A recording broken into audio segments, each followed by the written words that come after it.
Alrighty, spoiler time for Spider-Man Homecoming. So of course, if you clicked on this video, I'm assuming you've already seen the movie. If you have not, check out my initial review, check out the movie, and then come back here.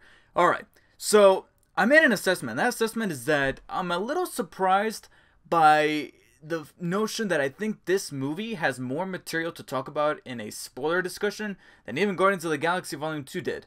And that's really peculiar for me. I mean, not since Civil War did I have enough material to really talk about, because this movie had its fair share of revelations, Easter eggs, some of which I am bound to probably miss. So if I miss anything, please let me know in the comments, because I'm bound to miss at least one thing, whether it be a reference to a very obscure character like Donald Glover's character, which people are saying you only understand him if you read the comics and whatnot, at least some of the more recent comics, and I just thought that his character fit more with Atlanta than it did here. That was my personal feeling about that, and that was one of the nitpicks I had in the initial review, where I said that some characters didn't match with the person that they were playing, or the tone that this movie was giving off. The actor from Grand Budapest Hotel who plays Flash Thompson here, I understand that they were trying to do a different thing with him, but I didn't hate him. I just, in the role, like, I understood that this was a different interpretation of Flash, but to me, he came across as more as a kid that you see in school these days that are super mega privileged,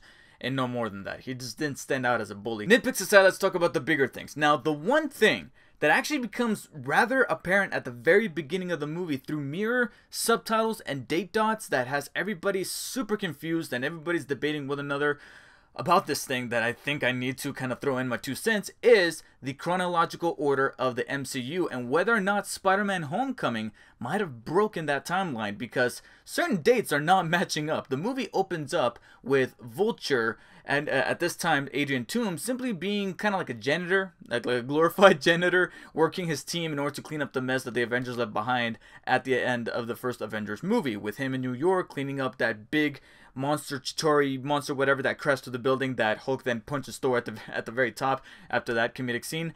He's pretty much cleaning the stuff up. He knows how to deal with this alien technology, and then in comes what we assume is either S.H.I.E.L.D. or a division that Tony's in charge of to rack up all the alien technology, because he sees what kind of Agent Toomes sees in this machinery, which is that, hey, maybe this thing could kind of be manipulated for their own gains, as long as we understand it. And before he even gets a chance to do that, he gets kind of pushed to the side along with his team. And this, we were led to believe that these events transpired in 2012. Not only that, but we've had so many things that have come out of the Marvel Universe, whether it be several films or even some of the TV shows, whether it be the ones on ABC like Agents of S.H.I.E.L.D. or even on Netflix with Daredevil, where we have newspapers, we have speeches, we have press conferences of various characters from the MCU saying that the Avengers events took place in 2012. So then, 6 months later, we have Adrian Toomes perfecting his Vulture stuff, material, or whatever, and then we get the opening logo with the cool Spider-Man theme that Michael Giacchino was able to bring into the movie, and that was awesome. Really hyped us up for the movie. And we got the first 4 minutes of the film that's actually available to watch online. That's really comedic. Makes it seem like a home documentary that Peter Parker was making. Somebody even mentioned that Peter Parker in this movie, or at least Spider-Man, is like the PG-13 version of Deadpool, and that was awesome. That was a really good approach. And also we see some of the events from Civil War, which also, because the same reason for why we believe Avengers took place in 2012, we also have certain lines from various characters saying that Civil War, that all these movies have been taking place in real time, and Civil War transpired in 2016. Especially because we have that one line by Vision in Civil War where he says that it has been 8 years since Tony Stark unveiled to the world that he was Iron Man, and that was in 2008. 2008. And now we flash forward to Civil War. He says 8 years. So I'm imagining that when the movie came out is exactly when the events took place, 2016. However, we have a subtitle in Spider-Man Homecoming where it says 8 years later, Spider-Man is still waiting for that call after the events of Civil War. 8 years after the events of Avengers. So does that mean that Homecoming took place in 2020? Because that's what I was adding it up, and I thought that I was the only one going crazy here, making all the mathematics, and then sure enough, I go on Facebook, I see so many other comments on YouTube, whatever, arguing this exact same point.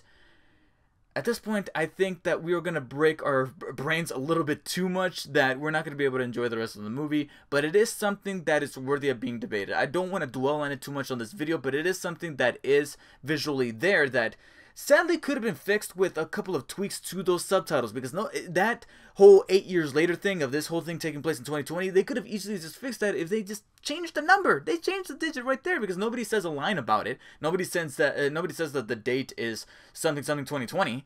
Nobody ever does that. So it would have been easy to kind of rectify this, and instead I feel like something happened behind the scenes where they didn't think ahead of when this whole thing took place. But who knows, maybe Black Panther, I doubt that Thor Ragnarok is going to touch upon this, but maybe Black Panther or Avengers Infinity War will clarify certain events that will hopefully match up with the dates, and maybe there will be some kind of explanation as to where these 8 years came from. Okay, so next thing that I want to talk about is Adrian Toomes / the Vulture.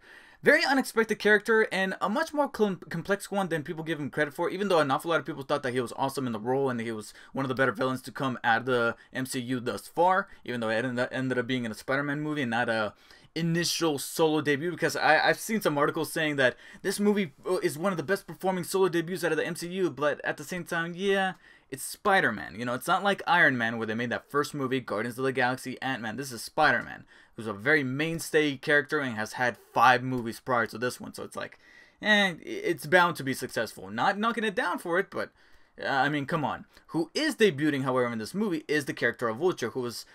I'm still kind of wrapping my brain around what it would have been like if Sam Raimi had tackled the character like he was going to do in Spider-Man 4 before Sony said, fuck you to Sam Raimi and Tobey Maguire. So that's a shame, but at least we got to see this interpretation, which was a very intimidating character, but he was also much more of a complex character, because even though he's not necessarily the most developed character that we've ever seen in the MCU, Michael Keaton, along with the writing, was able to bring something to Vulture that was a little unexpected. For one, he did not die, because you always expect these characters to die, even if it's not by Spider-Man's hand, where people would have wanted to go the Dark Knight, or at least the Zack Snyder interpretation of all these characters, where Batman's killing people, Superman's killing people. Spider-Man legitimately says, I want to save you at the end of this movie, and I think that kind of comes across to Adrian, because he says all this talk about, I'm willing to kill my family. I mean, I'm what? I said the right...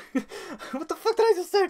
No. I'm willing to kill to protect my family. Especially after the twist, which I mentioned in the review, is probably one of the few things I do not like about this movie, is the very far-fetched twist that he ended up being the father of Liz, the girl that Peter was crushing on this entire time. I think it's a little too coincidental. I mean, sure, they can make arguments for it, but to me, it's just a little bit too much. It ended up being a little too much for me, and I think that there would have been better explanations for it, especially since I think that even if he's like a stepfather or whatever, because I believe Liz's full name is Liz Allen, who is a character from either the comics or some of the lore behind Spider-Man, so she's not necessarily an original character, but they took her and made her part of the lineage here with Adrian Toomes. Toomes, Allen, I know there's a disconnect there, so I'm assuming he's a stepfather of some kind, and I think that's the only way to kind of throw it off, that the last names couldn't have been able to tell that he was a father this entire time. But it was just a little bit much to me, but I was able to get past it because there was that comedic scene where Peter knows, but he doesn't. He just thinks that he's acting a little bit strange, but over time, he's not an idiot. He's not an idiot. He's able to create all this crafty stuff with his Vulture wings that he was able to perfect, all this stuff. Obviously, he's going to catch on. He's not going to be that blindsided. So over a mere car ride, he's able to deduce what so many of us would often be like, how can you not tell? Like, how could Mary Jane back in the original trilogy not be able to tell certain... you know, you can make arguments for that. But Adrian is a very smart guy. We know that from the get-go by the technology that he builds, but also by his intuition. And that's what makes him very posing and very intimidating, especially with that conversation he has in the car. But my theory was, the theory that I mentioned in my review, after what I thought was a really good joke, is where he kills Logan Marshall Green's version of the Shocker, who's another casting choice that I was a little iffy with, because I thought he was trying his best to give his best Tom Hardy impersonation. But anyways, besides that, he kills him. However, that's not what he wanted to do. He wanted to just hold him hostage, because he shoots him with the gun and he's like, I thought this was the anti-gravity gun. I thought that was not only a very funny joke, but it was also really clever, because all these villains who start off as tragic characters who are like fathers or something like that, like family men, are super quick to kill, and they never take that evolution of killing their first person. Here, he didn't want to kill. He wanted to just hold him hostage and be like, you stay there. But he ended up killing him. He's like, holy shit. Afterwards, however, he was very quick to talk that talk of saying, I'm willing to kill my family. But my theory was that maybe he was calling out a bluff, because even after the fight where he was trying to get Peter out of the way, he was trying to get him off the plane, he was trying to get him killed inside of the warehouse, he wasn't going to directly do the killing, because it's one thing to let a building fall on somebody, or have something indirectly happen to another person because you're getting tired of him, or you genuinely hate him, but he never was willing to take those blades that he could have easily taken from his wings and stabbed Peter, or done something directly.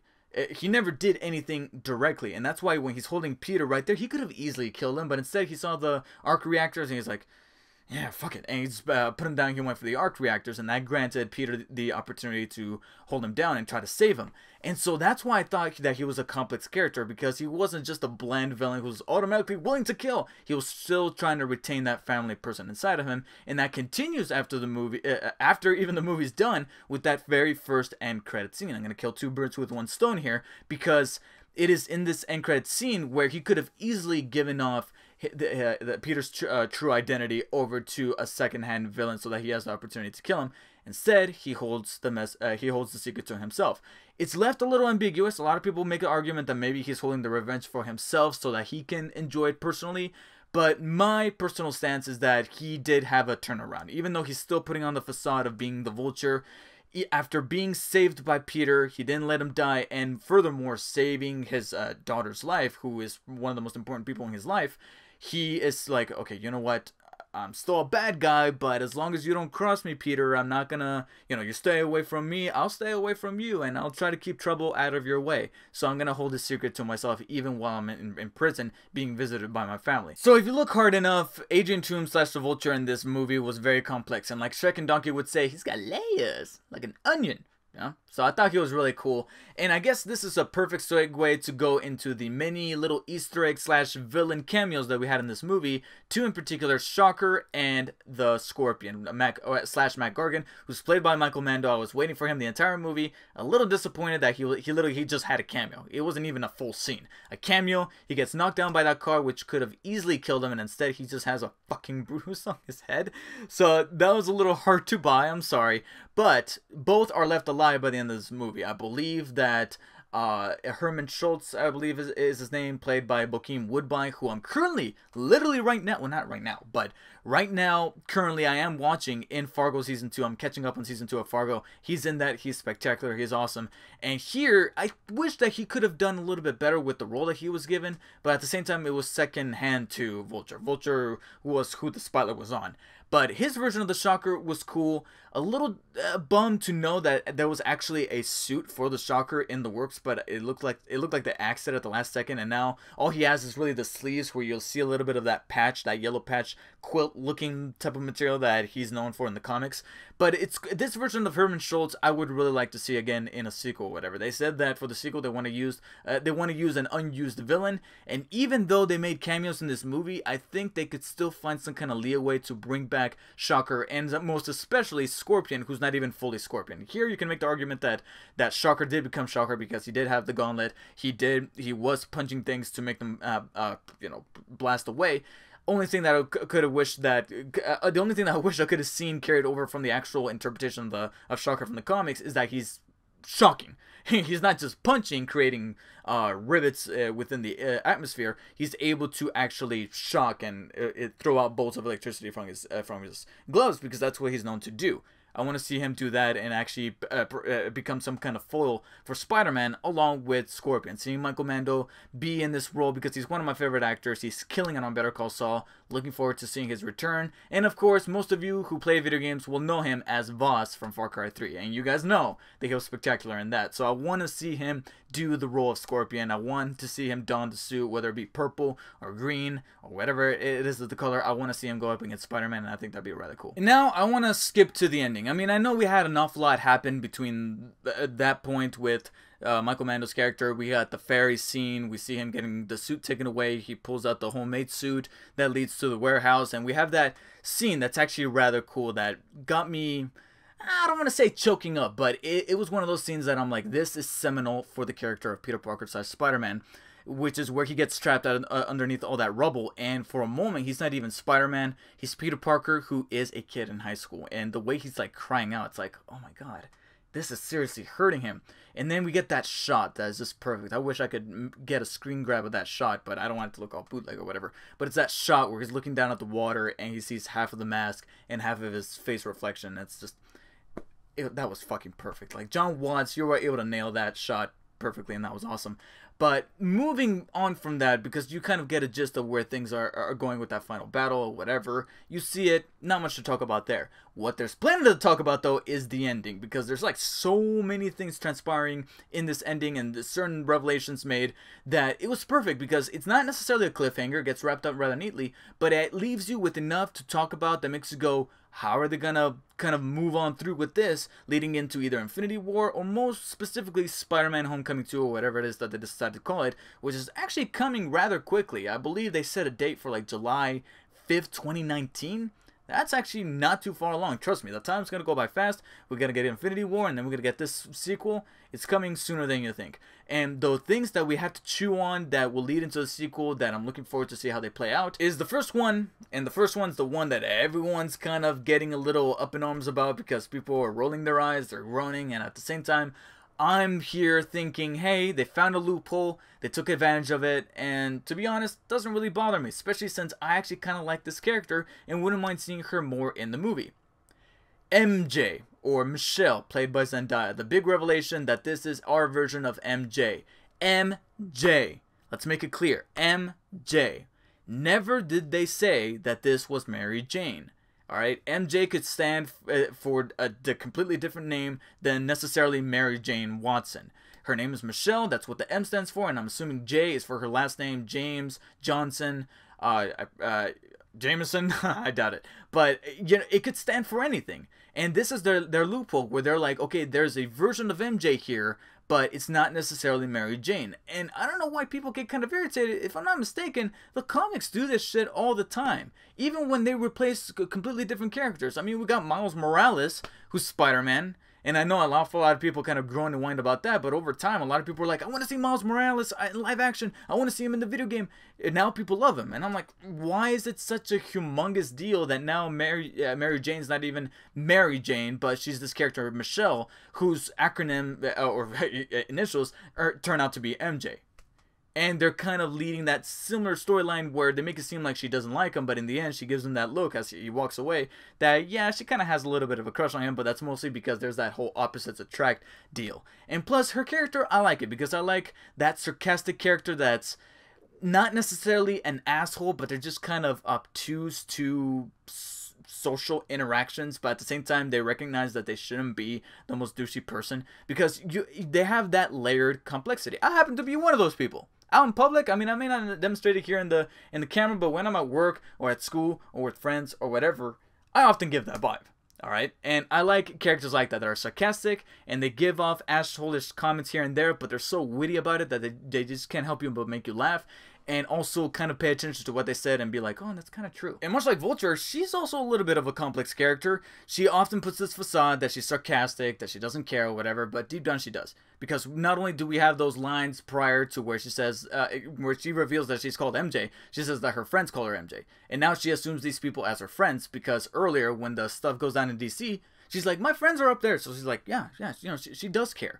And even especially after that last shot where she seemingly doesn't care about where Peter's going, but she has that look on her face like, Peter, okay, enough of this. So I like complex characters like that kind of go against each other because that's human, and that's how we all are. Then on from that, we have Tony Stark trying to recruit Spider-Man for the official Avengers team with the reveal of the Iron Spider suit, which is awesome. My only little nitpick is that I kind of wish to resemble a little bit more of the actual Iron Spider suit from the comics where it's like red and gold and has those tentacles that well, I don't want it to be like tentacles because then that'll be a little bit Doc Ockish, but I wish that it had something kind of retractable where he can be a little bit more agile. He has weapons up the ass, especially after seeing the things that Tony Stark, including his original suit, along with that interrogation mode, and also the killer or assassin mode that he had where his eyes turned red. I want to see that happen. I know that this is Spider-Man, but I want to see that happen at least once if he gets pushed to the edge or whatever. Like, I don't know. Just my morbid curiosity wants to see that happen, but even though I would have preferred that, it's still cool to see that the Iron Spider suit is getting some kind of interpretation here on the live action screen. And my theory is that we're going to see it in Infinity War, because we have that on-set video where they reveal that, hey, production for Infinity War is underway. And we have Spider-Man, we have Tom Holland there as Spider-Man, and he's talking to the camera about how excited he is to work on this, but the entire time he's wearing like this massive sweater covering like the majority of him up. If he was wearing this original suit, which we already know how it looks like, why will he need to cover the whole thing up? My theory is that underneath there, he's got that Iron Spider suit, and I'm looking forward to seeing it in action. And then after unveiling the Iron Spider suit, we get Pepper Potts returning. Now, it was made clear that they were kind of on the break from Civil War, so a lot of people are asking, why did she return? Well, I can make a few arguments. One is that they threw more money at Gwyneth Paltrow. Two would be that they're trying to treat it in a realistic form where when people take a break from their relationships, it's just that, a break. Just because they're on a break doesn't necessarily mean that they're going to 100% break up. If they're proper adults about it, they'll reconcile, and that's essentially what happened. But my third argument would be that, coupled with the fact that Tony had a wedding ring in mind ever since 2008, which was a nice little callback by Happy to the original Iron Man when that initially came out in 2008, I'm assuming that this is the MCU team's way, with Kevin Feige and the writers, to possibly pack an even more emotional punch should Tony meet his demise in either Avengers Infinity War or Infinity Gauntlet, which is the rumored title for the fourth Avengers movie. Because we gotta remind ourselves, guys, that out of all the main Avengers, the two that are kind of teasing that they might be on their way out, because it's getting exhausting at this point, because it does take a toll to work out that much and at the same time be in this role for so long, because you want to go and branch out into different things. The two actors that are saying that they might quit after the next two Avengers movies or so is Robert Downey Jr. as Tony Stark and Chris Evans as Captain America. Both of which we do find in this movie, only in separate Avengers. But I feel like this could be a good way to bring that emotional material that MCU is known for doing with several of their sequels and so many of their movies that have some kind of significant event happen within them, whether it be Winter Soldier or the original Guardians of the Galaxy or Civil War. And to bring this kind of climactic notion or feel to Infinity War would be to maybe kill off one of these two Avengers, because it's going to happen. I feel like deep down inside it's going to happen, and it should have happened to Tony Stark, it would be a very cathartic and very emotional moment should it had been planned that Tony was going to marry Pepper Potts, because how many of us have been burned by that with TV shows or movies, especially Game of Thrones? Alright? And I feel like they're taking that angle with this. I might be proven wrong, but it would be a sensible thing for Kevin Feige to do for these sequels to pack an emotional punch. And then lastly, the movie ends in a perfect way that is rather unconventional for Spider-Man. Aunt May finds out with a very iconic line, what the fuck, and then it cuts out with those really cool end credits that I really liked. I really like the music behind the Ramones, as well as the way that it looks like a high school scrapbook. That's really cool.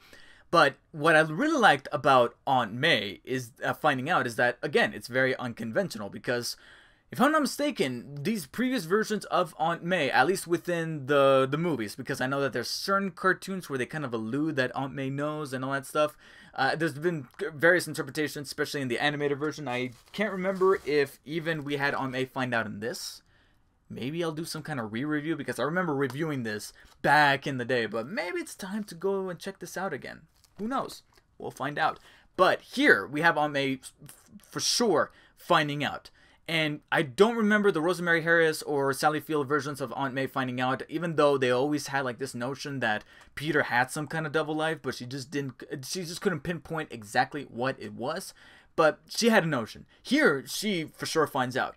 My only slight gripe is that I feel like they could find a way to write this out, to kind of come up with a cop-out to write it out and be like, oh no, that never happened. And that is Peter saying that it was merely just a Halloween costume. a very intricate Halloween costume, but the way that he can kind of get away with this is because he wasn't necessarily in action. He wasn't doing what he was doing earlier where his friend finds out, Ned finds out, because he was climbing up the walls, he was shooting the webs, all that. He demonstrated that he was Spider-Man. Here, he was just in his room wearing the costume. He could easily just say, oh, it was a Halloween costume, I really love Spider-Man, that kind of thing, just trying it out. And that's it. He could easily rope out of that way. And it's funny because I've seen so many arguments on YouTube and on Facebook or whatever saying Peter's breaking all the necessary rules of the superhero mantra, which is to close your door, don't take off the mask, try to change before you even go home, do all these routine things.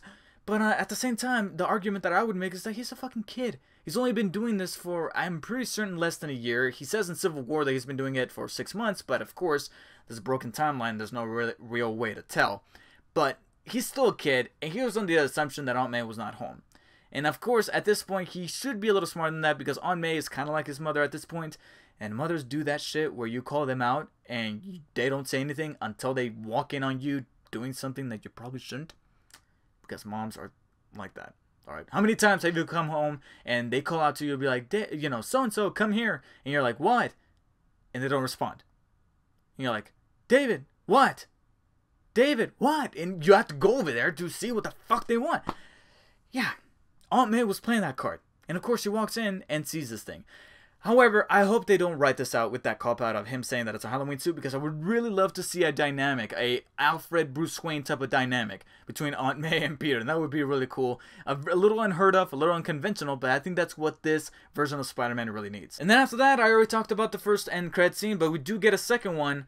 It simply just ended up being a gag with Captain America that was really well played because, sure, we were disappointed that we didn't see much more of that after seeing Spider-Man Will Return, but at the same time, Captain America did just tell you that sometimes it leads to very little, and you just wonder yourself, why does Marvel have you so whipped at this point?